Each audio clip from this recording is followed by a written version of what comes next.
Amen. Amen. Avant de lire la parole, nous allons prier. Nous allons prier. Seigneur, notre Dieu, Seigneur Jésus, nous te disons merci, Seigneur, parce que Seigneur Jésus, tu nous as fait encore grâce, Seigneur, d'être dans ta maison. Seigneur Jésus, avant d'ouvrir la parole, nous t'appelons, nous t'invitons, toi l'auteur de la parole, que tu puisses nous donner quelque chose, Seigneur. Écarte-moi du chemin et que toi, si tu puisses parler. Bénis cette portion de la parole que nous allons lire et toi, si tu puisses nous donner le contexte et que cela puisse aider nos âmes et que cela puisse augmenter nos foi, Seigneur. Nous nous remettons à toi au nom de Jésus-Christ. Amen. Amen. Amen. Nous allons prendre nos Bibles dans les livres des psaumes. Les psaumes 42. Amen. Nous allons lire 3 versets. Nous allons lire des 1 jusqu'à 3. Amen. Disons. Comme une biche soupire après des courants d'eau, ainsi mon âme soupire après toi, ô Dieu. Mon âme a soif de Dieu vivant. Quand irai-je et paraîtrai-je devant la face de Dieu? Mes larmes sont ma nourriture jour et nuit. Pendant qu'on me dit sans cesse, où est ton Dieu? Amen. Amen. Amen. Ça c'est David. Vous pouvez vous asseoir.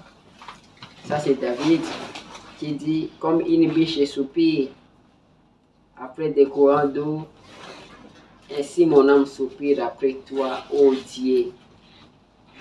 Mon âme a soif de Dieu vivant. Il dit que comme une biche soupire après des courants d'eau, ainsi mon âme soupire après toi, ô Dieu. Une biche, quand elle est blessée, elle a été mordue par les chiens sauvages ou par les loups. Cette biche sait que si elle trouve de l'eau, alors elle vivra. Mais si elle ne trouve pas de l'eau, elle va mourir. Parce que plus le sang est en train de couler, elle a été blessée, elle a été mordue par un chien, elle a été mordue par le loup.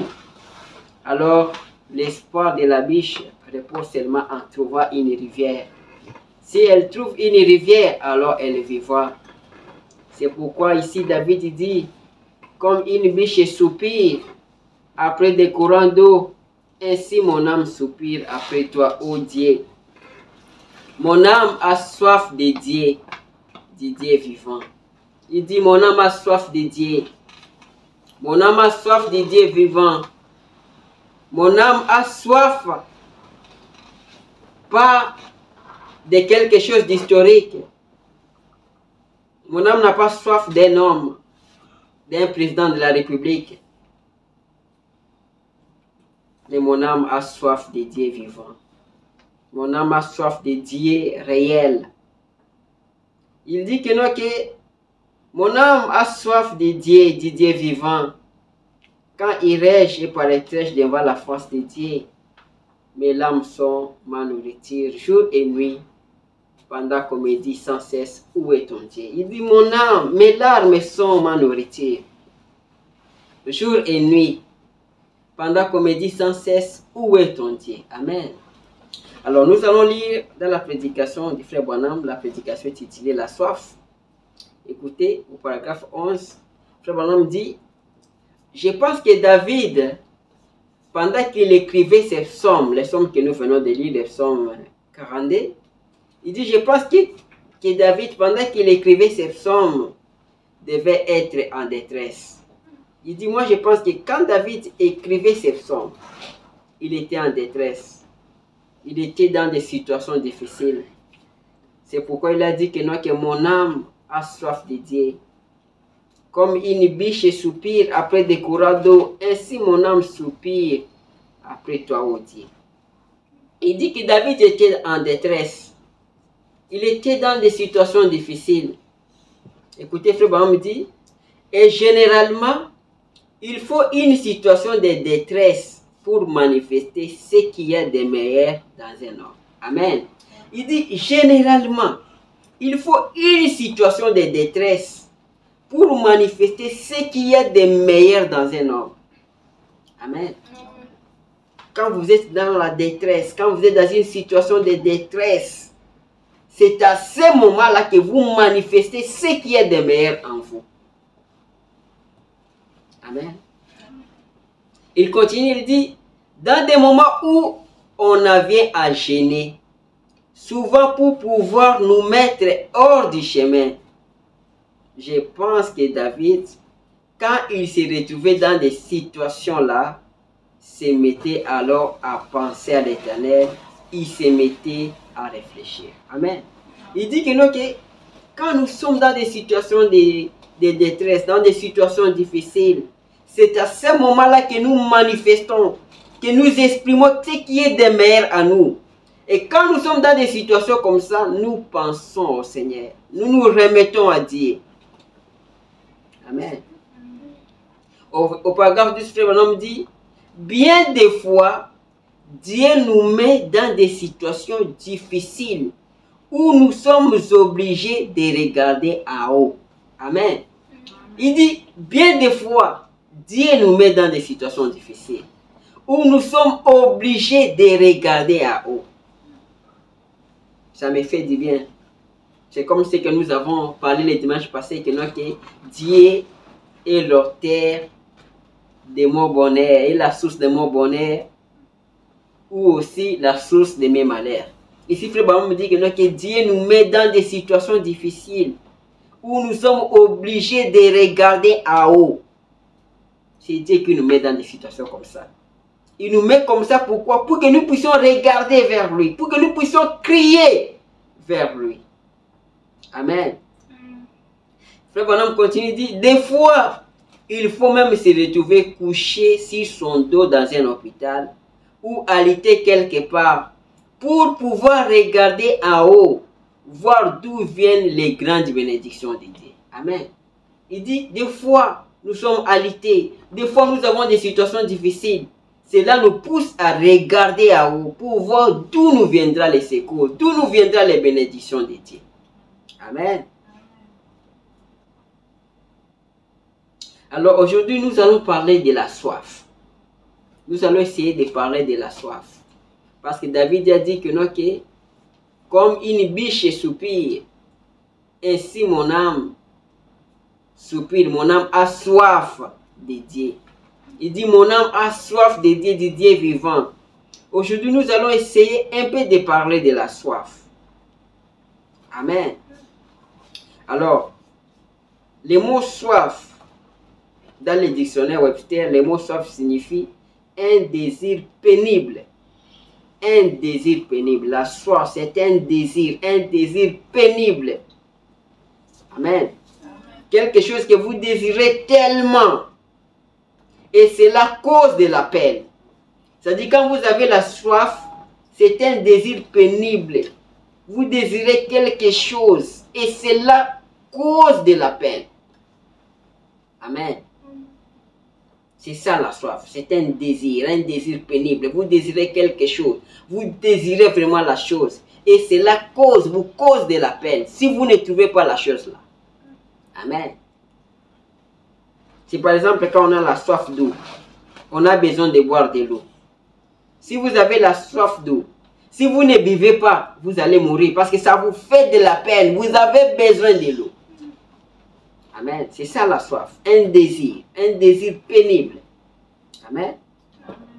Alors nous allons continuer à faire la prédication de la soif de Frère Branham qu'il a prêché le dimanche 19 septembre 65 au paragraphe 14. Écoutez Frère Branham dire, il dit, oh, ce n'est pas quelque chose d'anormal que d'avoir soif. Il dit, ce n'est pas quelque chose d'anormal, c'est quelque chose de normal. C'est normal que nous puissions avoir la soif, c'est quelque chose de normal. Amen. Il dit, la soif est quelque chose de naturel, c'est quelque chose de naturel. Amen. C'est simplement quelque chose que Dieu nous a donné pour que nous puissions produire à nous un désir pour quelque chose. Il dit, c'est Dieu qui nous a donné la soif. Il nous a donné la soif pour que nous puissions produire un désir pour quelque chose. Amen. Écoutez, frère Branham dit, Dieu vous a aussi doté d'une tour de contrôle, quelque chose qui est en vous, qui contrôle ces différents désirs. Il dit en vous, Dieu a mis une tour de contrôle. Il a mis quelque chose qui contrôle ces désirs, qui vous signale. Vous allez sentir que vous-même vous sentez qu'ici j'ai besoin de boire de l'eau. Ici j'ai besoin de manger. Ici, c'est une tour de contrôle que Dieu a mis à vous. Il dit quelque chose. Dieu vous a doté de quelque chose qui contrôle ces différents désirs. Une tour de contrôle. Ça contrôle tout ça. Amen. Et cette soif, cette tour de contrôle qui se trouve dans le cœur de l'homme, c'est quelque chose que Dieu lui a donné pour lui signaler les désirs qui révèlent un besoin chez lui. Amen. Il dit la tour de contrôle, la soif vous signale que vous avez un désir. C'est une tour de contrôle qui vous signale qu'il y a un désir. Amen. Mais il y a deux sortes de soif. Il y a la soif physique, il y a aussi la soif spirituelle. La soif physique, c'est ce que nous avons. Par exemple, ce que j'ai dit, la soif de boire de l'eau. Ça, c'est la soif physique. La soif de boire de l'eau, la soif de manger, ce sont des désirs. Ça, ce sont des désirs où la soif est physique. Mais il y a aussi la soif spirituelle. Comme David a dit que mon âme a soif de Dieu, du Dieu vivant. Amen. Il dit, pas de quelque chose d'historique. David a dit, mon âme a soif de Dieu, du Dieu vivant. Pas de quelque chose d'historique. Ou de quelque chose qui s'est passé il y a bien des années. Ou d'une légende que quelqu'un a racontée. Mais mon âme a soif du Dieu vivant. Un Dieu qui est toujours présent. Amen.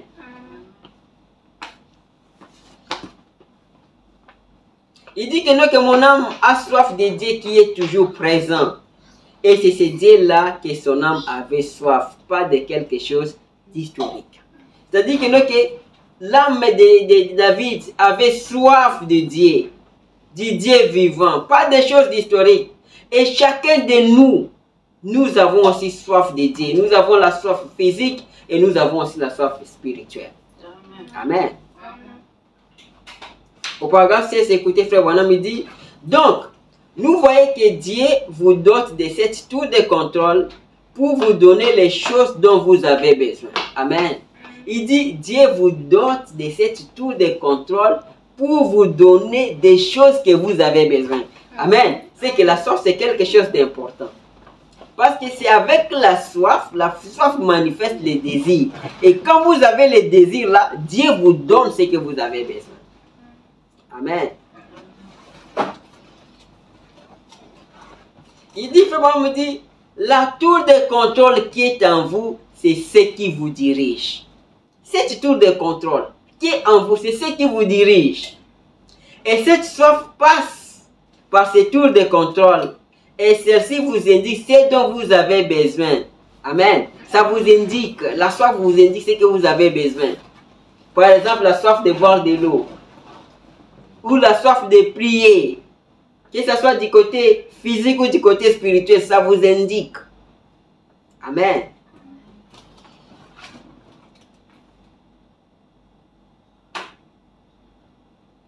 Il y a une tour de contrôle dans l'âme, il y a aussi une tour de contrôle dans le corps physique. Pour le corps physique, ça vous indique, ça vous donne les désirs des choses physiques. Mais pour l'âme, ça vous donne les désirs de Dieu. Amen. Je continue la lecture, il dit, il y a une tour de contrôle dans le corps et dans l'âme aussi. La tour de contrôle dans le corps vous indique ce dont votre corps a besoin et ce besoin vous est révélé par la soif. Tandis que la tour de contrôle dans votre âme vous indique les choses spirituelles dont vous avez besoin. Amen.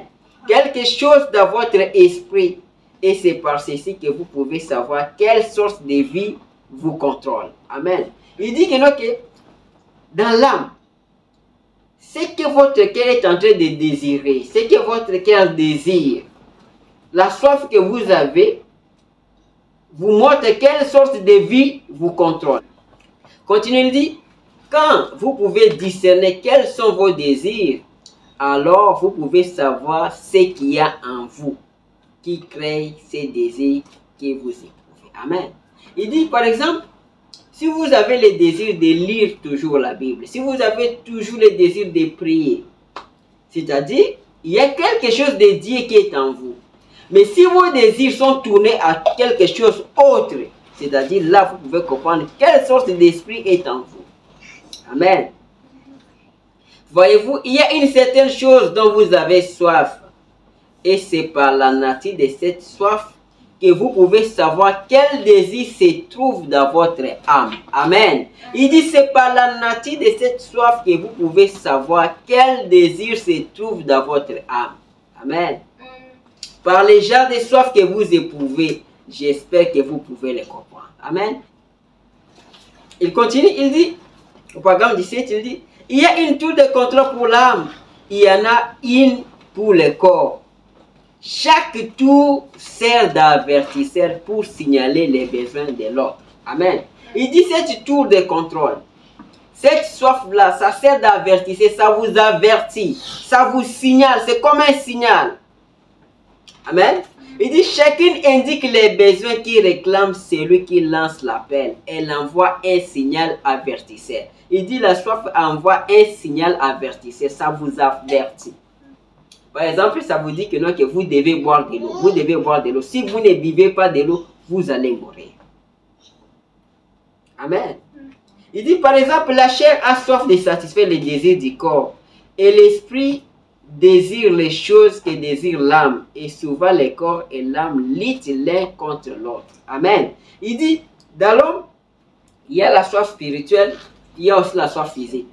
Mais dans un homme, il y a une lutte entre les désirs de l'âme et les désirs du corps.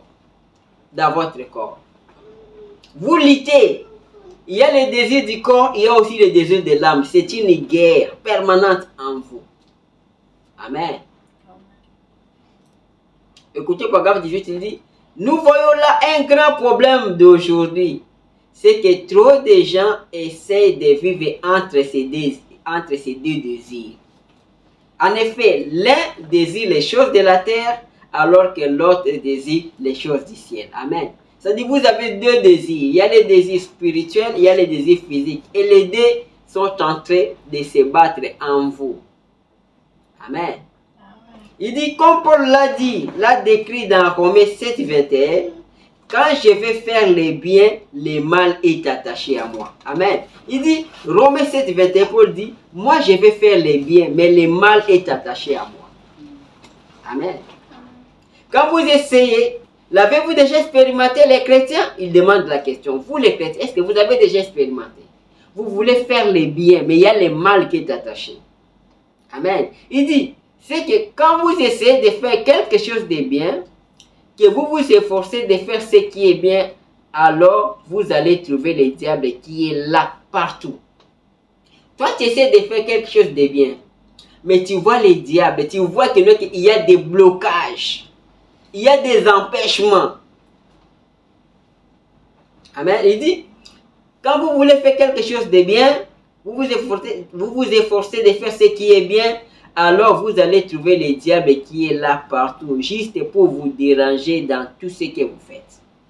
Vous essayez de faire quelque chose de bien, vous voyez qu'il y a le diable qui vous dérange. Frère Branham dit, et ça, c'est un bon signe. Amen. Toi, tu essaies de faire quelque chose de bien, il y a Satan qui vous dérange, il y a des blocages, mais Frère Branham me dit que ça, c'est un bon signe. Amen. Qui peut comprendre ça? Tu veux faire quelque chose, il y a toujours des blocages, il y a des difficultés. Frère Branham me dit que non, que ça, c'est un bon signe. Écoutez, il dit, j'aimerais dire ceci pour que les chrétiens le sachent. C'est que quand vous entreprenez quelque chose et qu'il survient toujours des obstacles pour vous déranger, faites-les quand même. Amen. Il dit, vous voulez faire quelque chose, vous voulez entreprendre quelque chose, mais il y a toujours des obstacles qui vous dérangent, qui vous empêchent de faire la chose. Il dit, faites-les quand même. Amen. Quand il y a des obstacles, Frère Branham n'a pas dit que laissez. Il a dit que c'est un bon signe. Faites-les quand même. C'est Satan qui vous empêche de faire ce qui est bien. Faites-les quand même.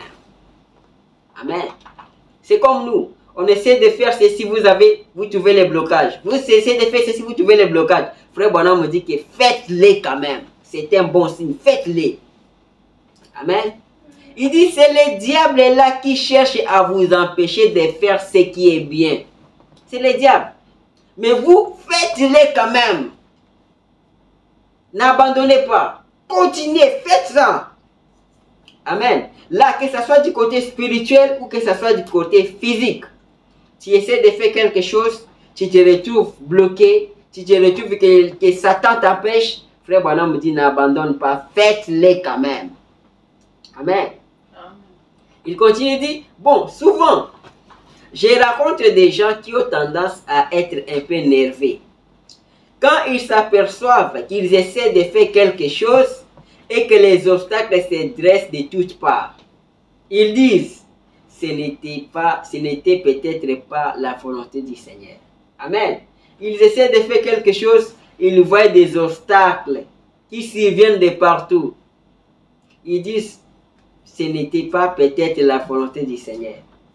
On dit, voyez, eh bien, ne laissez pas le diable vous mentir comme cela. Amen. Il dit, ne laissez pas le diable vous mentir comme cela. C'est la volonté du Seigneur. Mais c'est seulement Satan qui essaie de vous empêcher de faire la chose. Amen. Ça doit nous révolter. Il ne faut pas dire, non, peut-être ce n'est pas la volonté du Seigneur. C'est la volonté du Seigneur. C'est Satan qui vous empêche. Frère Branham me dit, d'abord, il faut trouver si c'est la volonté de Dieu ou pas. La chose que vous faites là, que Satan est en train de vous empêcher, il faut trouver, est-ce que c'est la volonté de Dieu? C'est la volonté de Dieu ou pas? Regardez si c'est la volonté de Dieu ou pas. Mais si c'est la volonté de Dieu, faites ça. Regardez ça dans la Bible. Il dit, si vous voulez savoir si c'est la volonté de Dieu, consultez la Bible. Amen. Même dans notre vie à nous, notre expérience à nous. Regardons si c'est la volonté de Dieu. Amen. Ce que nous prions, ce que nous demandons chaque jour, est-ce que c'est la volonté de Dieu? Parce que le Seigneur nous veut du bien. Amen. Mais si c'est la volonté de Dieu et que vous voyez l'ennemi essaye de bloquer, faites-les quand même. Amen. Il dit, si c'est la volonté de Dieu, consultez la Bible. Voilà ce qui vous alignera correctement, c'est la parole de Dieu. Amen. Et alors, si vous voyez que cela est conforme à la parole de Dieu, que vous fassiez cela, faites ça. Amen. Regardez si c'est conforme à la parole de Dieu. Je demande, Seigneur, aide-moi. Je veux que mes enfants soient ceci, soit cela. Je regarde, est-ce que c'est conforme à la parole de Dieu? Oui, je continue. Amen. Que le Seigneur vous bénisse. Il dit que ce soit du côté spirituel, que ce soit du côté physique ou matériel. Regardez si c'est la volonté de Dieu. Amen. Il dit par exemple, le fait de rechercher le baptême du Saint-Esprit. Par exemple, si c'est le cas du baptême du Saint-Esprit, il dit au paragraphe 20, la prédication va sortir toujours, il dit, j'ai souvent rencontré des gens qui disaient, eh bien, j'ai cherché le Saint-Esprit et je ne suis simplement pas parvenu à le recevoir. Ça, c'est du côté spirituel. Les gens qui disent que j'ai cherché le Saint-Esprit, j'ai prié, mais je ne reçois toujours pas le Saint-Esprit. Il dit, je ne crois pas que ce soit pour moi. Quelqu'un qui a cherché le Saint-Esprit, il dit, je ne crois pas que ce soit pour moi. Chaque fois que je m'y mets, je tombe malade. Quand je commence seulement à prier pour le Saint-Esprit, pour le baptême du Saint-Esprit, je tombe malade. Quand je me mets à prier, si je gêne, je tombe malade. Si j'essaie de rester toute la nuit ou de rester éveillé, j'ai tellement sommeil. Si je dis que je dois prier toute la nuit, et alors cette nuit-là, il a sommeil. S'il veut commencer la prière, il dit que non, que je vais prendre lundi, mardi, mercredi pour la prière, pour les jeûnes, il tombe malade. Et après il dit que non, que je crois que ce n'est pas pour moi. Il dit, si j'essaie de rester toute la nuit ou de rester éveillé, j'ai tellement sommeil, je n'arrive pas à avancer. Frère Branham me dit, souvenez-vous, ça c'est le diable. C'est le diable qui vous empêche, c'est le diable qui met des obstacles. Amen. En effet, c'est la volonté de Dieu que vous ayez le Saint-Esprit. C'est pour celui qui veut. Amen. Dieu veut que nous ayons le Saint-Esprit. Mais Satan cherche à vous empêcher. Il met des obstacles. Mais quand vous voyez les obstacles, Frère Branham me dit quoi? C'est un bon signe. Faites-les quand même. Amen. Ne laissez pas, ne dites pas que j'abandonne. N'abandonnez pas. Faites-les, continuez. Amen. Il dit, souvent vous constaterez, quand à une réunion on prie pour vous, pour la guérison divine, alors le lendemain, vous allez constater, sans doute que le diable va s'arranger pour que ce soit 2 fois pire que la veille. Tu étais malade, on a prié pour vous. Au lieu que vous puissiez guérir, vous remarquez que votre cas devient encore de plus en plus pur. Il dit ça, c'est le diable. Ils essayent, ils vous poussent à douter. Mais même si ça devenait de plus en plus pire, continuez à croire. Vous demandez quelque chose. Seigneur, aide-moi, je veux ça. Vous voyez, la situation devient de plus en plus difficile. Frère Branham me dit, continuez à croire. Continuez à confesser la chose. Amen. Il dit, souvenez-vous ça. C'est simplement Satan qui cherche à vous éloigner de la bénédiction de Dieu. De la bénédiction que Dieu vous réserve. Vous voyez, n'écoutez surtout pas ces personnages. N'écoutez pas Satan. Ne laissez pas Satan vous dire que ce n'est pas pour vous. Ne laissez pas Satan vous dire que ce n'est pas la volonté de Dieu ce que vous faites là. Continuez à croire. Faites-le quand même. Amen. Faites-le quand même. Continuez toujours à courir. Continuez à croire. Amen. Frère Branham me dit que moi j'ai fait l'expérience avec ça. Il dit que j'étais parti en Afrique, mais avant de partir, il y avait des difficultés. Satan a mis des bâtons dans mes roues. Il dit que c'était difficile. Mais il dit à la fin, écoutez, paragraphe 20, 21, frère Branham dit, j'ai fait l'expérience tout récemment, lorsque j'étais en route pour l'Afrique. Si jamais il y a eu un temps où le diable m'a mis des bâtons dans les roues, c'est bien lors de mon dernier voyage pour l'Afrique. Il dit que Satan l'a mis des bâtons dans les roues. C'était difficile pour que ces voyages-là se concrétisent. Il dit, finalement, ça a été l'une des plus belles réunions, l'un des meilleurs moments que je n'ai jamais passé outre-mer. Amen. Vous voyez, que Satan a empêché, mais finalement, ça a été l'une des plus belles réunions que je n'ai jamais passées outre-mer. Vous voyez? C'est-à-dire que quand vous voyez Satan vous mettre des bâtons dans la roue, n'abandonnez pas. N'abandonnez pas. Continuez, faites-le quand même. Nous n'allons pas abandonner, nous allons continuer. Parce que nous voulons arriver à cette conclusion. Comme Frère Branham dit que finalement, ça a été l'une des plus belles réunions, l'un des meilleurs moments que je n'ai jamais passé outre-mer. Amen. Il dit, je crois que j'ai réussi à accomplir plus de choses pendant la courte période où j'ai été. Vous voyez? Il dit, une courte période, il a accompli de grandes choses. Tu sais que moi je crois. Il y a des obstacles. Continuez. Il y a la bénédiction. Il y a la bénédiction après cela. C'est comme on dit, au bout de la tunnel, il y a la lumière. Il y a une sortie au bout de la tunnel. Vous vous retrouvez dans une tunnel. Vous vous retrouvez dans des situations difficiles. Continuez. Amen. Ok, Dieu vous bénisse. Nous allons continuer avec la soif. Écoutez, paragraphe 30, il dit, maintenant, nous allons d'abord considérer quelques soifs naturelles. Prenons par exemple la soif d'eau. Comme David l'a dit ici, la soif de l'eau. Quand on a soif d'eau, c'est que le corps a besoin d'eau. Et si vous n'apaisez pas cette soif, vous allez périr. Amen. Il dit, quand vous avez la soif d'eau, si vous ne buvez pas, vous allez périr. Essayez, dites que non, que le corps vous signale, la tour de contrôle, les signaux là avertissez, ça vous avertit, ça vous signale de l'eau, de l'eau, de l'eau. Mais vous vous dites que non, je ne veux pas voir. Faites ça, vous allez voir que vous allez mourir. Amen. Il dit, quand on a soif, c'est que le corps a besoin d'eau. Et si vous n'apaisez pas cette soif, vous allez périr. Vous allez vous déshydrater. et vous ne resterez pas en vie. Amen. Quand vous avez la soif, quand il y a une soif, ce qui vient derrière, si vous n'étanchez pas cette soif, vous allez mourir. Amen. Amen. Si vous ne pouvez pas vous procurer de l'eau pour apaiser cette soif, pour étancher cette soif du corps naturel, vous ne tarderez pas à périr, vous ne resterez pas longtemps en vie. Amen. Si vous ne cherchez pas de l'eau, si vous ne buvez pas, vous allez mourir. Même quand vous avez la soif de Dieu, si vous ne cherchez pas Dieu, vous allez aussi mourir. Amen. Écoutez, Proverbe 31 dit, la soif c'est aussi une sonnette d'alarme. C'est une sonnerie, cette soif, une sonnette d'alarme. Tour de contrôle, un signal avertisseur, c'est ça la soif, une sonnette d'alarme, ça te signale. Amen. Il dit, l'âme déclenche une sonnerie, un petit signal avertisseur à l'intérieur de vous, qui vous indique que la mort rôde, que si vous ne procurez pas de l'eau, très bientôt, vous allez mourir.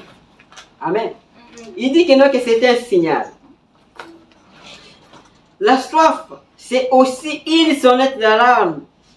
C'est une sonnerie, cette soif. L'âme déclenche une sonnerie, un petit signal avertisseur à l'intérieur de vous, qui vous indique que la mort rôde, que si vous ne procurez pas de l'eau, très bientôt, vous allez mourir. Amen.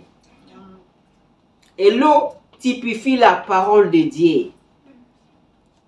Quand vous avez soif de Dieu, vous avez besoin de l'eau de vie. Si vous ne prenez pas, vous allez mourir aussi. Vous allez mourir spirituellement, vous allez déshydrater. Vous serez déshydraté spirituellement par là aussi. Amen.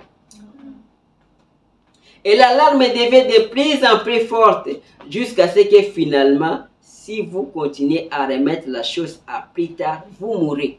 Amen. Il dit, si vous continuez à remettre la chose à plus tard, quand vous avez soif, que ce soit la soif naturelle, que ce soit la soif spirituelle, si vous remettez la chose à plus tard, vous allez mourir. Quand vous avez la soif d'eau, vous ne voulez pas boire, vous dites que non, que je vais prendre de l'eau après, vous allez mourir. Ou si vous n'avez pas de l'eau, vous allez mourir. Parce que la soif, ça signale qu'il y a les dangers. Il y a la mort qui rôde autour de nous. Amen.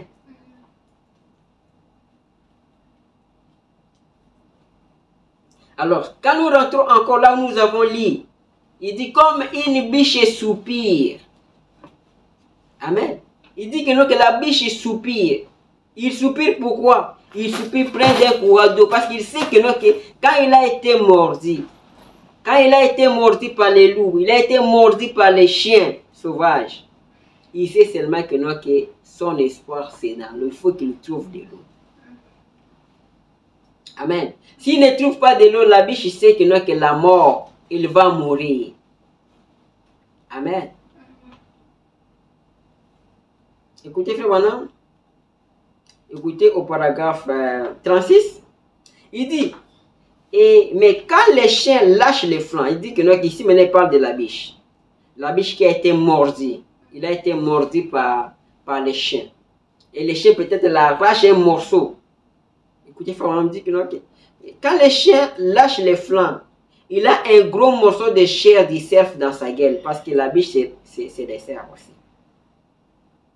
Ou quand il est saisi à la gorge, parfois il va couper près de la veine jugulaire et manquer celle-ci. Le cerf, en se dégageant de lui, s'est fait arracher un gros morceau de chair de la gorge. Et là, le sang se met à couler. Le cerf, c'est le mâle, la biche, c'est la féminine. Il dit que, non, que quand les chiens ont mordu la biche ou le cerf, il lui arrache un morceau de chair. Et là, le sang commence à couler. Et l'espoir de cette biche ou de ce cerf, c'est seulement de trouver de l'eau. Écoutez, frère Bonhomme me dit, et alors, le chien va tout de suite se lancer à la poursuite du cerf. Quand il a déjà mordu, il a déjà arraché une partie de chair. Et le chien va faire quoi? Le chien va commencer à les suivre. Ensuite, il va se traîner des sangs. Les chiens sont en train de suivre les sangs parce que la biche ou les sangs est en train de fuir. Et alors que la vie quitte peu à peu les cerfs, le sang était le courant qui fait circuler la vie dans le corps. Alors que celle-ci les quitte peu à peu, les cerfs s'affaiblissent de plus en plus. Et là, les chiens ou les loups est autour du cerf. Il l'a mordu. Le cerf s'est débrouillé, il s'est sauvé, il a fui. Mais il continue. Le sang est en train de continuer à couler. Il est en train de s'affaiblir. Il court. Et les chiens continuent à les suivre. L'espoir de cette biche, c'est de trouver de l'eau. Amen. Écoutez, paragraphe 37, frère, on dit. Maintenant, si ces cerfs n'arrivent pas à trouver de l'eau, oh, il y a quelque chose dans l'eau qui fait que quand les cerfs boivent de l'eau, les saignements s'arrêtent. Amen. Il dit que, non, que quand les cerfs boivent de l'eau, il a été mordu, il est en train de saigner. Il dit quand il va boire de l'eau, le saignement va s'arrêter. Amen. Mais s'il n'a pas d'eau pour se rafraîchir, alors le sang va continuer à couler de plus en plus vite. Parce qu'en courant, son cœur continue à battre violemment. Mais s'il peut arriver jusque là où il y a l'eau, le cerf vivra. Amen. Voilà pourquoi David avait dit que comme une biche soupire près d'un courant d'eau, et si mon âme soupire, mon âme a soif de Dieu vivant.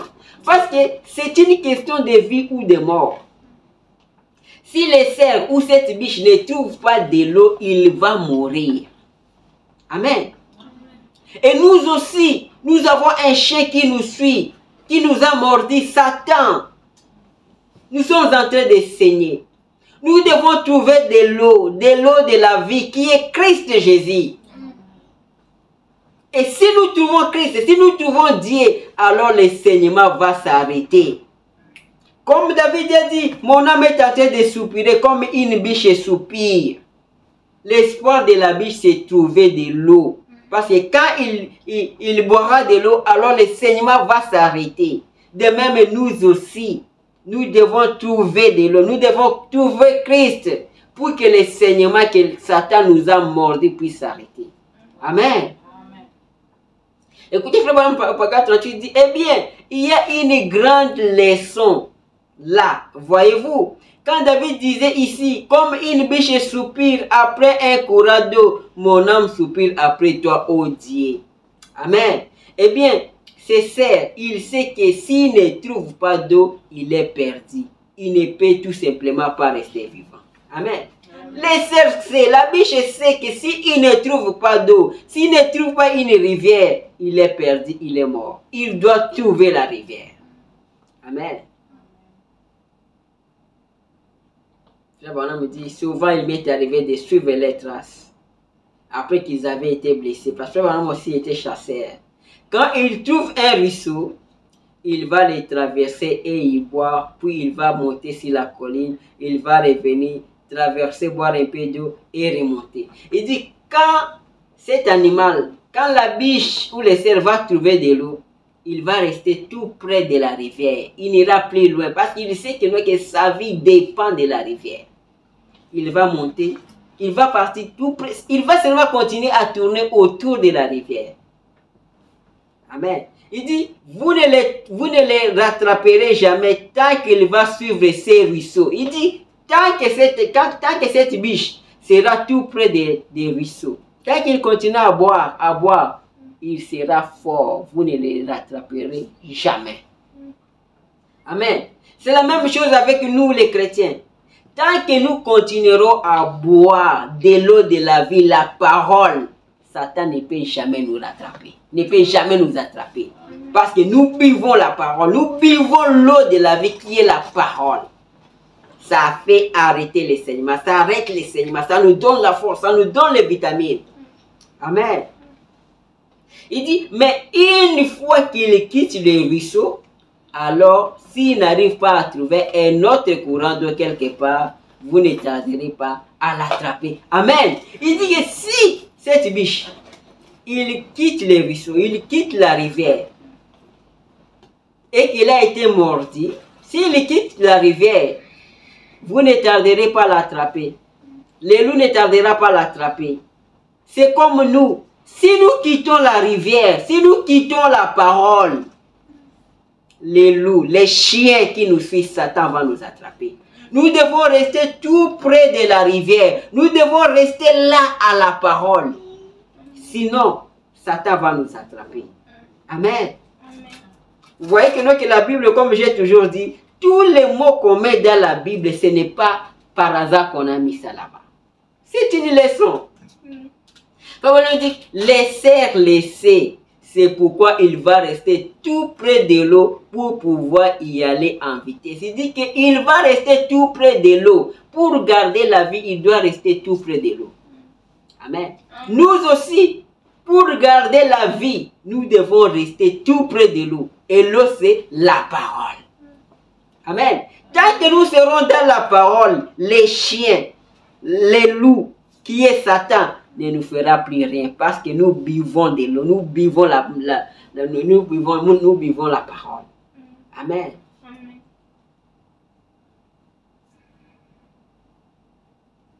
Il dit, vous voyez la biche ou les cerfs, il dit que Dieu l'a doté d'une capacité. Grâce à ses museaux, ses nez, il peut sentir l'odeur de l'ennemi de loin. Même à 1 kilomètre, il est ici, il peut sentir les dangers. Il sent les dangers et il échappe. Il dit de même aussi, nous les chrétiens, Dieu nous a dotés de quelque chose. Pour savoir que ça c'est vrai ou ça c'est faux. Il dit, Dieu nous a dotés de ça aussi. Amen. Écoutez, frère, il dit, maintenant, pouvez-vous vous imaginer un cerf, les museaux à l'air, qui se serait retrouvé quelque part où il n'y a pas d'eau? Il dit, est-ce que vous pensez à cela? Les cerfs ne peuvent pas faire ça. La biche ne peut pas faire ça. Il sait que sa vie dépend de l'eau. Il ne peut pas aller loin de l'eau. Et nous aussi, comme une biche, notre vie dépend de l'eau de la parole. Amen. Il dit, comme une biche a soif ou soupire, c'est qu'il y a une soif après des courants d'eau. Mon âme a soif de toi, ô Dieu. Amen. Si je ne te trouve pas, Seigneur, je vais périr. Amen. Si je ne te trouve pas, Seigneur, je vais périr. Je ne pourrai pas continuer si je ne te trouve pas.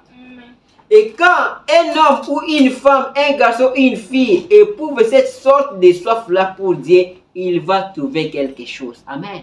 Il dit, si vous avez cette soif-là pour Dieu, si vous dites que si je ne te trouve pas, Seigneur, je vais périr, j'ai besoin de toi. Si tu as cette soif-là, tu vas trouver quelque chose. Amen. Il dit que si vous avez cette soif-là pour Dieu, si vous avez la soif-là, vous dites que Seigneur, mon âme a besoin de toi. J'ai soif de toi, ô Dieu. Si vous avez cette soif-là, vous allez trouver quelque chose. Amen. Mais, quand nous précédons un peu à moitié, eh bien, je vais m'agenouiller et voir ce que le Seigneur va faire. Vous voyez, vous n'avez pas encore vraiment cette soif. Si vous dites sinon que je vais d'abord m'agenouiller et voir ce que le Seigneur va faire, là, vous n'avez pas de soif. Vous n'allez rien trouver. Parce que la soif, quand il y a la soif, il y a la mort qui rôde. Et Dieu est obligé de vous donner la chose. Mais quand vous venez, vous dites non, je vais voir d'abord si Dieu va faire. Dieu ne fera pas. Le bonhomme dit, il faut que ce soit une soif, une question de mort ou de vie. Et alors, il va se passer quelque chose. Amen. Il devrait y avoir une question de mort ou de vie. C'est alors qu'il va se passer quelque chose. Vous devez avoir soif. Parce que derrière la soif, il y a la mort. Si vous n'étanchez pas ces désirs-là, vous allez mourir. Amen. Mais aujourd'hui, qu'est-ce que Satan a fait? Satan a tout perverti. Il a perverti la vraie soif. Dieu nous a donné la soif naturelle, la vraie soif. Mais Satan fait quoi? Il pervertit. Il pervertit la soif. C'est par exemple, regardez par exemple. Vous savez que le fait de boire l'alcool que les gens boivent là, c'est la soif de l'eau seulement. C'est seulement la soif de l'eau. Mais Satan fait quoi? Il pervertit. Il vous donne maintenant la soif de l'alcool. Parce que Satan était perverti. C'est lui, il pervertit tout. Au paragraphe 61, écoutez, frère Branham me dit, eh bien, cet âge est un âge perverti. Et Satan pervertit ces soifs que Dieu a placées en vous. Pour que vous ayez soif. C'est Satan qui les pervertit. Il pervertit la vraie soif. Il vous donne d'autres choses. Amen. Il dit, Satan pervertit la vraie nature de Dieu et la vraie soif de Dieu, du corps et de l'âme, par la convoitise du péché, une perversion.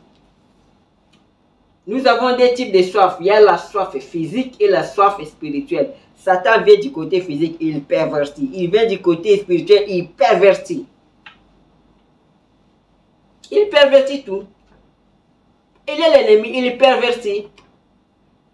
Amen. Il dit, Satan pervertit la vraie nature de Dieu et la vraie soif de Dieu, du corps et de l'âme, par la convoitise du péché, les péchés, une perversion. Amen. Écoutez, frère Branham, paragraphe 70 dit, eh bien, nous voyons aujourd'hui la personne, la façon dont elle a subi cette perversion.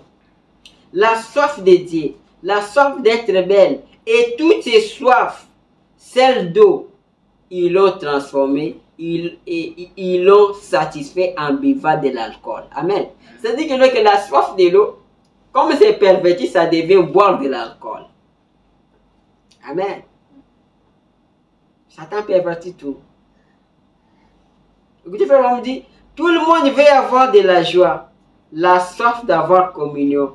Toutes ces grandes soifs que Dieu a placées à nous pour que nous ayons soif de lui. Dieu vous a créé de façon que vous ayez soif de lui. Amen. Il dit que Dieu nous a créé de façon que nous puissions avoir soif de lui, soif de Dieu. Comme David dit, mon âme a soif de Dieu, du Dieu vivant. Écoutez, frère Branham, et nous cherchons à satisfaire cela par un autre genre de soif, dans un autre genre de perversion de la soif correcte. Nous, on cherche à satisfaire ça d'une autre manière. Amen. Il dit, vous voyez comment ça se passe dans le naturel? Vous voyez comment ça se passe dans le spirituel? Voilà. Que ce soit dans le spirituel, que ce soit dans le naturel, tout est perverti. Nous pensons que pourvu que nous adhérons à l'église, c'est réglé. C'est ça dans le spirituel. On a soif de Dieu, mais on pense qu'il suffit d'adhérer dans l'église, c'est réglé. Non, ce n'est pas ça. Il dit, nous pensons que pourvu que nous adhérons à l'église, c'est réglé. C'est tout ce que nous avons à faire. Eh bien, ça, c'est complètement faux. Amen. Il dit, ça, c'est complètement faux. Quand vous avez soif de Dieu, ce n'est pas d'entrer à l'église que cela va étancher cette soif. Amen. Il dit, c'est faux. Non, c'est faux. Écoutez, il dit, Dieu veut que vous ayez soif de lui. Comme une biche soupire après un courant d'eau, mon âme a soif de toi, ô Dieu. Voyez? Amen. Ce n'est pas d'entrer à l'église.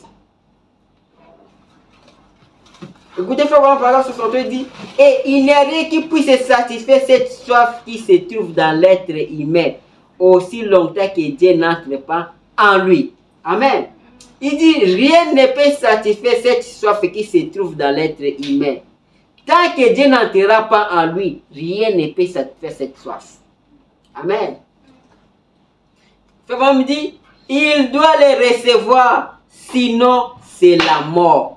Amen. Il dit que si vous ne recevez pas Dieu, ça sera la mort.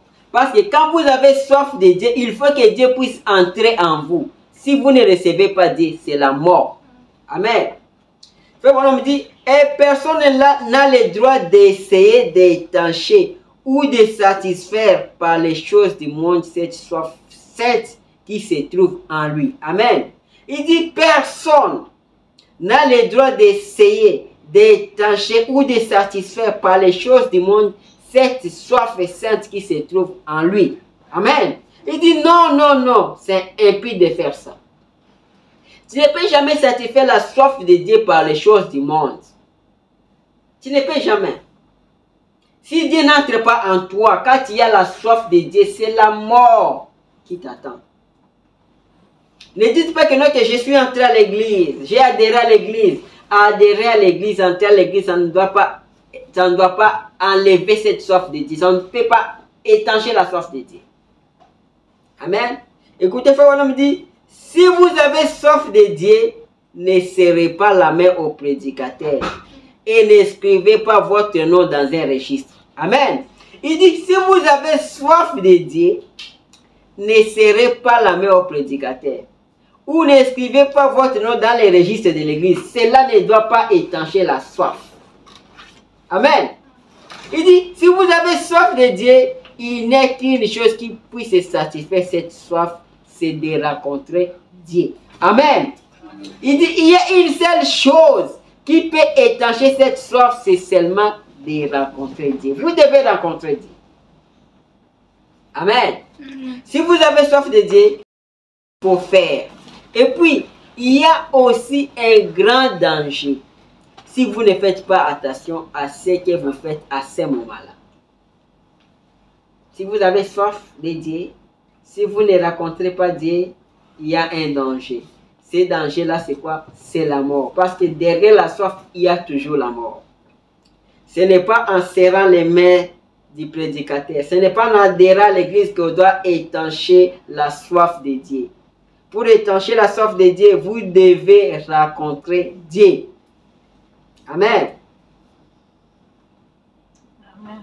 Il dit, si vous avez soif de Dieu, assurez-vous que c'est Dieu que vous trouverez. Il faut que vous trouviez Dieu. Parce que derrière la soif, il y a la mort. Si vous ne trouvez pas Dieu, si vous ne rencontrez pas Dieu, c'est la mort qui vous suit. Amen. Écoutez, Paragraphe 64, on me dit,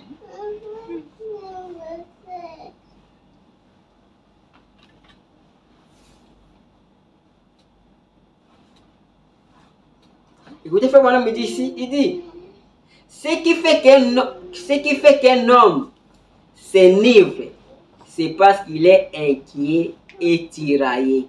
Il lui manque quelque chose. Amen. Écoutez ça bien dit, ce qui fait qu'un homme s'enivre, ce qui fait que quelqu'un puisse boire l'alcool jusqu'à s'enivrer. Il dit, c'est parce qu'il est inquiet et tiraillé. Il lui manque quelque chose. Il y a quelque chose qui lui manque. Amen. Frère me dit que nous parlions du fait de boire. Il dit qu'il était chez les Maillots, les docteurs Maillots. Il dit nous parlions du fait de boire. Je leur dis que mon père buvait. Frère me dit que mon père à moi, il buvait. Et le docteur là lui a dit, pourquoi buvait-il? Frère me dit que je ne sais pas. Qu'est-ce que c'est? Écoutez, c'est le docteur l'a dit. Le docteur l'a dit, c'est parce qu'il y avait quelque chose qui ne les satisfait pas. Il dit, il buvait parce qu'il y avait quelque chose qui ne les satisfait pas. Il pensait qu'en buvant, il pourrait chasser ça de son esprit. Amen. Ça, c'est la réponse. Quand vous voyez les gens boire, s'enivrer, ils sont inquiets, ils sont tiraillés. Il y a quelque chose qui ne les satisfait pas. Il pense qu'en buvant, il peut enlever ça. Il pouvait chasser ça de son esprit. Mais ce n'est pas en buvant, c'est en rencontrant Christ que cela fait partie. Amen. Vous voyez que la parole nous aide. Vous connaissez même que quand quelqu'un est en train de boire, il y a quelque chose.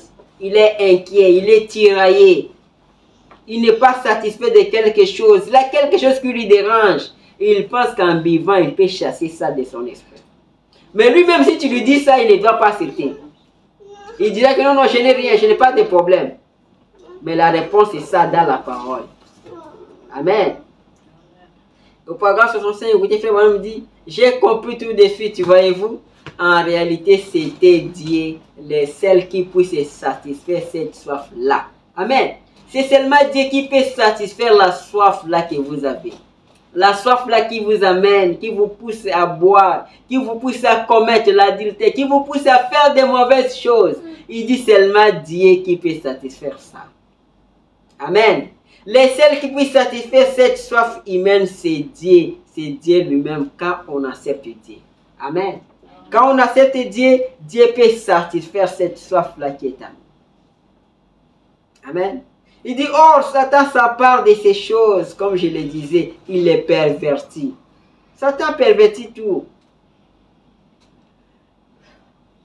Amen. Frère me dit, si vous ne voulez pas donner à cette soif la place qu'elle doit avoir dans votre vie, et que vous ne voulez pas avoir soif et prendre les choses auxquelles Dieu a pourvu pour apaiser cette soif, pour l'étancher, alors Satan va vous conduire vers certains de ces bourbiers stagnants de ce monde. Amen. Il y a la soif. Mais vous devez satisfaire la soif. Comment satisfaire la soif? Apprenant ce que Dieu a donné. Si vous ne voulez pas prendre ça, Satan va faire quoi? Satan va vous donner autre chose. Et ça sera quoi? Ça sera la perversion. Ça sera la mort. La seule chose qui peut satisfaire l'âme de quelqu'un, c'est à rencontrer Dieu. C'est Dieu lui-même qui peut satisfaire cela. Amen.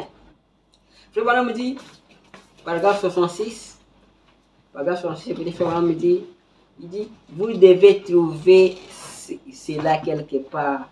Si vous n'arrivez pas à trouver à manger, vous mangerez ce qui est dans une poubelle. Si vous n'arrivez pas à trouver de l'eau et que vous soyez en train de mourir, vous boiriez à une mare quelconque parce que vous êtes en train de périr.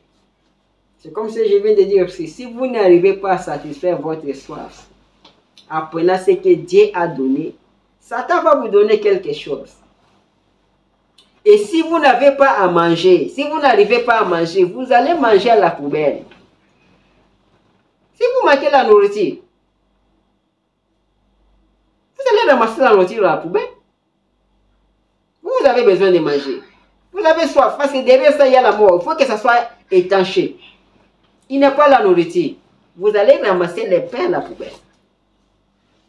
Vous avez besoin de l'eau et que vous ne trouvez pas de l'eau, vous allez boire de l'eau sale, stagnante. Vous allez boire ça parce que vous avez besoin de l'eau.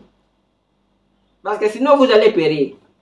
Il faut me dire, mais il n'y a aucune raison d'en arriver là. Pourquoi arriver à ça? Pourquoi arriver à aller manger à la poubelle? Pourquoi arriver à aller boire l'eau de la mare? Pourquoi? Il dit, quand vous avez soif de Dieu, parce que Dieu est un Dieu vivant et non quelque chose d'historique. Mon âme a soif de toi, dit Dieu vivant. Quelque chose qui donne des eaux vives. Quelque chose qui satisfait. Amen. Il dit que, non, que mon âme a besoin, mon âme a soif de toi, dit Dieu vivant. Quelque chose qui donne des eaux vives, des eaux de la vie. Quelque chose qui satisfait. C'est seulement Dieu qui peut satisfaire la soif. Mais si vous laissez ça, si vous ne voulez pas prendre ça, vous allez prendre celle de Satan. Et Satan vous donne quoi? Il vous donne la perversion. Au lieu de l'eau, vous allez prendre l'alcool. Pensant que cela va vous satisfaire. Et demain, vous allez retrouver que vous êtes dans la même condition. C'est seulement Dieu qui peut satisfaire. Amen. Je suis en train de terminer. Écoutez, paragraphe 67, il dit ceci. C'est quoi 67? Il dit ceci. Il y a une autre nature, quelque chose de naturel, une soif simplement naturelle. C'est cette soif de l'âme. Vous direz, frère Branham, cette soif de l'âme, est-ce quelque chose de naturel? Oui, c'est naturel. La soif de l'âme. La soif de l'âme, la soif de Dieu. Pour une âme qui est d'avoir soif, il dit c'est naturel. Il dit ceci, écoutez, en effet, Dieu vous a fait ainsi pour que vous ayez soif de lui. Il veut que vous ayez soif de Dieu. Dieu vous a fait ainsi. Je vous dis, mes amis, tous les êtres humains adorent. Ils adorent tout. Chacun adore à sa manière, mais ils adorent quand même quelque chose. Pourquoi? Parce que Dieu a mis dans chaque être humain la soif de Dieu. Maintenant, comme j'ai dit que tout être humain adore, c'est parce qu'il y a la soif. Mais au lieu de chercher la vraie chose, parce que la soif doit être satisfaite, ils adorent le soleil, ils adorent ceci, ils adorent cela. Écoutez, paragraphe 78, on me dit, oh, Dieu vous a fait comme ça. Il n'était pas obligé de vous faire comme ça, mais il a effectivement fait.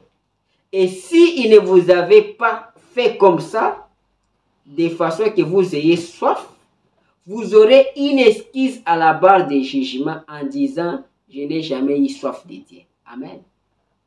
Il dit que Dieu nous a fait comme ça. Il a mis une soif de Dieu en nous. Il a mis à chaque personne.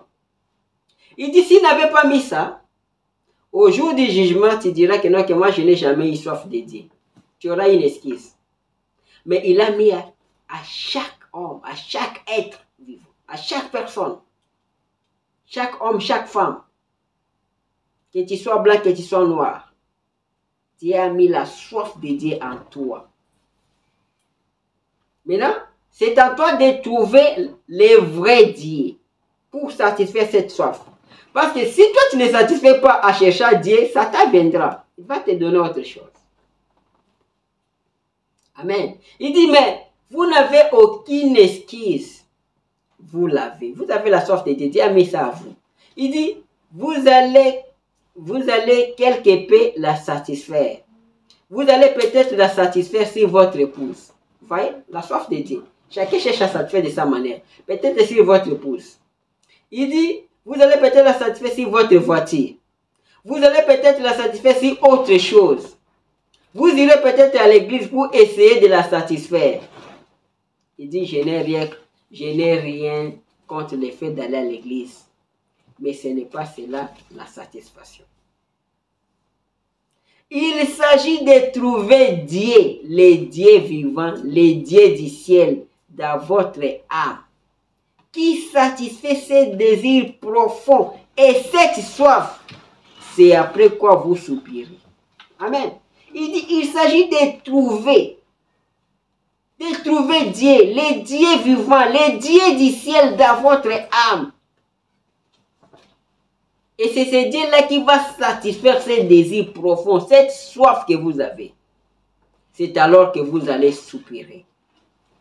Amen.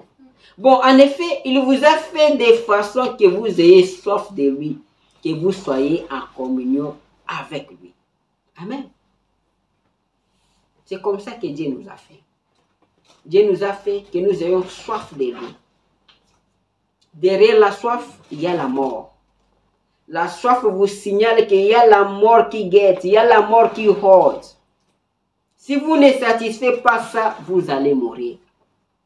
Que ce soit la soif physique ou naturelle, que ce soit la soif spirituelle. Aujourd'hui, les gens cherchent à satisfaire la soif de Dieu en faisant autre chose. Mais la réponse, ce n'est pas d'aller à l'église. Ce n'est pas de donner la main au prédicateur. Mais la réponse, c'est de trouver le vrai Dieu, le Dieu du ciel, dans votre âme. C'est alors que cette soif-là sera satisfaite et vous allez soupirer. Amen. Que le Seigneur vous bénisse. C'était notre petite exhortation. Que Dieu vous bénisse. Alors que nous allons prier. Nous allons prier alors que nous allons prendre le cantique numéro 1226. À Dieu soit la gloire. À Dieu soit la gloire. Et après nous allons prier. C'est le numéro 1226. À Dieu soit la gloire. Parce que c'est à lui soit la gloire. Lui qui nous a donné la parole. Lui qui nous révèle toujours quelque chose. Qui nous donne toujours quelque chose qui satisfait nos âmes. Nous allons chanter, nous allons prier. Nous allons venir au Seigneur avec nos requêtes. Nous sommes tous dans les besoins. Et nous prions Dieu de nous tendre la main pour qu'il puisse nous accorder de l'aide, qu'il nous donne ses riches bénédictions, sa grâce et sa miséricorde. Nous allons prier. Alors que je vais lire dans la prédication la soif au paragraphe 3. Écoutez, frère Madame, ce qu'il dit. Il dit, rappelez-vous simplement ceci. Le Dieu qui vous a tiré d'affaire la première fois peut vous tirer d'affaire la seconde fois. Amen. Il dit, rappelez-vous ceci. Le Dieu qui vous a tiré d'affaire la première fois peut vous tirer d'affaire la seconde fois. Le Dieu qui vous avait exaucé l'autre fois, qui vous avait aidé l'autre fois, il peut aussi vous aider cette fois-ci. Amen. Et nous croyons que Dieu vous l'accordera. Je crois que Dieu va vous accorder. Il va nous accorder les désirs de nos cœurs. Et n'acceptez surtout pas les mensonges du diable. Sur quoi que ce soit. Il dit n'acceptez pas les mensonges du diable sur quoi que ce soit. Comme là où nous avons lu que le diable vous met des bâtons dans la roue. Il vous empêche. Il vous met des obstacles. Il vous empêche d'avancer. Il dit n'acceptez pas les mensonges du diable. Ne dites pas que ce n'était pas la volonté de Dieu. C'est toujours la volonté de Dieu. Amen. Rappelez-vous simplement que Dieu est Dieu. Et il est encore le même hier, aujourd'hui et éternellement. Amen. Nous allons prier. Que chacun de nous puisse parler au Seigneur. Oh Seigneur mon Dieu, Seigneur Jésus.